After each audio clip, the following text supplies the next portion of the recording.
প্রিয় ভিউয়ার্স, ভারতীয় ভিসার জন্য যারা অপেক্ষায় আছেন তাদের জন্য একটা ভালো নিউজ, গুড নিউজ হতে যাচ্ছে। হয়তোবা অনেকে আগে থেকে জানেন, হয়তোবা অনেকে জানেন না।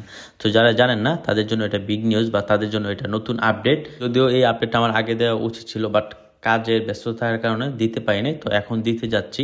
ভারতের ভিসা সর্বশেষ আপডেট অনুযায়ী ভারতের যে হাই কমিশনার তাদের ওয়েবসাইটে ঘোষণা দিয়েছে কী কী ভিসা খুলতে যাচ্ছে বাংলাদেশের জন্য। তো অলরেডি তারিখ ঘোষণা করেছে। যদি কোনো সমস্যা না হয় বা কোনো ধরনের অঘটন না ঘটে, সেই ক্ষেত্রে যে টাইমটা ওনারা বলেছে আপনার 8 তারিখ সকাল 9টা বা 10টার মধ্যে, সেই ক্ষেত্রে যে ভিসাগুলো আর কি, অর্থাৎ medical, student visa O double entry visa, এই 3 ক্যাটাগরির ভিসার যে আপনার আবেদনপত্র সেটা নেওয়া শুরু হবে। আপনারা যারা বিশেষ করে তৃতীয় কোনো দেশে যাওয়ার জন্য, অথবা আপনার মেডিকেল অথবা স্টুডেন্ট, নানান ধরনের কাজ, ট্যুরিস্ট, হয়তোবা আমাদের বাংলাদেশে এত আসলে ঘুরতে যায় না, মূলত যায় হচ্ছে আপনার তৃতীয় দেশে যাওয়ার জন্য। এখানে